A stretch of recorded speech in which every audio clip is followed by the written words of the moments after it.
बहुमुखी प्रतिभा की धनी हेमा मालिनी एक सफल अभिनेत्री, नृत्यांगना, फिल्म निर्माता, निर्देशक और लेखिका के साथ साथ एक सफल राजनेता भी हैं। ये सुरुक नहीं है राजा। हेमा मालिनी ने अपने करियर की शुरुआत 1968 में आई फिल्म सपनों का सौदागर से की थी। आया कैसे? तुम लाई हो? और क्या? मगर कैसे? घसीट के लाई हूँ राजा। और क्या गोदी में उठा कर लाती? बॉलीवुड के शोमैन कहे जाने वाले राज कपूर ने अपनी फिल्म सपनों का सौदागर में हेमा मालिनी को ड्रीम गर्ल के रूप में हिंदी सिल्वर स्क्रीन पर पेश किया था। जीवन के अंधेरे में बिखर जाए। उसके बाद से हेमा मालिनी ने कभी पीछे मुड़कर नहीं देखा।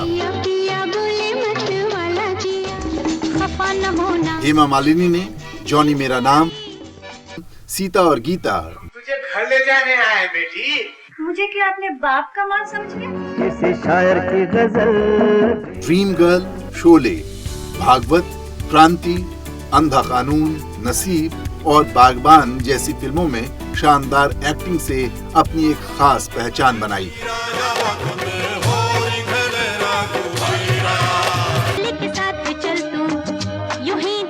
कई सुपरहिट फिल्मों में काम करने वाली हेमा मालिनी ने 150 से ज्यादा फिल्मों में काम किया है। उसे तो जो दिल दे दे, तुम हसीन नहीं जवान। हेमा मालिनी और धर्मेंद्र की जोड़ी रियल लाइफ के साथ साथ रियल लाइफ की भी मशहूर जोड़ियों में से एक मानी जाती है। फिल्मों के अलावा हेमा मालिनी पहली बार कैमरे के पीछे गईं और टीवी सीरियल नुपुर और मोहिनी का निर्देशन किया। सीरियल नुपुर में मुख्य नायिका की भूमिका के साथ टीवी सीरियल जय माता की में भी अभिनय किया। इसके बाद उन्होंने खुद को बड़े पर्दे की फिल्म दिल आशना है के निर्माता और निर्देशक के रूप में लॉन्च किया। दिल आशना है, परंपरा। बहुमुखी प्रतिभा की धनी हेमा मालिनी के लिए डांस हमेशा से उनका पहला प्यार रहा है। उन्होंने अपने पूरे फिल्मी करियर के दौरान डांस करना जारी रखा। 1980 के दशक में हेमा जी ने अपने मंच प्रदर्शन में बैले नृत्य प्रस्तुत करके एक नया आयाम पेश किया। युग युग से मैं साक्षी हूँ इस भारत के इतिहास की। हेमा जी एक कुशल और संजीदा नृत्यांगना है।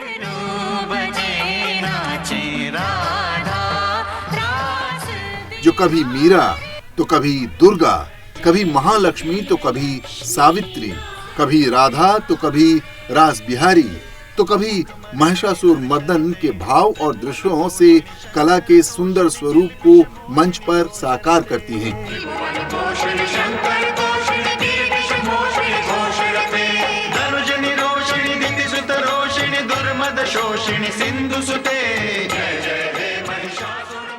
परंपरागत वेशभूषा में जब हेमा जी द्रौपदी नृत्य नाटिका का मंचन करती हैं, तो मानो हेमा जी के नृत्य अभिनय से पूरा धर्म क्षेत्र कुरुक्षेत्र के वातावरण में तब्दील हो जाता है। हिंदी सिनेमा और कला जगत में योगदान के लिए भारत सरकार ने हेमा जी को साल 2000 में पद्मश्री से सम्मानित किया। इसके अलावा हेमा जी को फिल्म फेयर के लाइफ टाइम अचीवमेंट सम्मान के साथ साथ मानद उपाधियों से भी सम्मानित किया जा चुका है।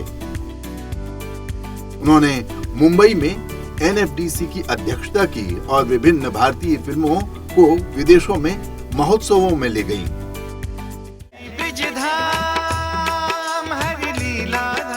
भगवान के प्रति उनकी भक्ति के कारण उन्होंने मथुरा को अपने निर्वाचन क्षेत्र के रूप में चुना।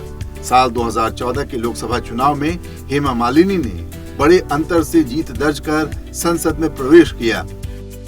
साल 2019 में भी हेमा मालिनी ने मथुरा लोकसभा सीट से लगातार दूसरी बार रिकॉर्ड जीत दर्ज की। मैं हेमा मालिनी जो लोकसभा की सदस्य निर्वाचित हुई हूँ, ईश्वर की शपथ लेती हूँ कि मैं विधि द्वारा स्थापित भारत के संविधान के प्रति सच्ची श्रद्धा और निष्ठा रखूंगी। सांसद के तौर पर हेमा मालिनी ने मथुरा संसदीय क्षेत्र के विकास के लिए काफी काम किया है। बहरहाल सिनेमा जगत से लेकर संसद तक और नृत्य समारोहों के मंच से लेकर छोटे पर्दे और लेखन तक हेमा मालिनी ने हर जगह अपनी आकर्षक उपस्थिति से दर्शकों का ध्यान खींचा है। अनुभवी, खूबसूरत और प्रतिभाशाली हेमा मालिनी भारतीय कला जगत की एक अमूल्य धरोहर है।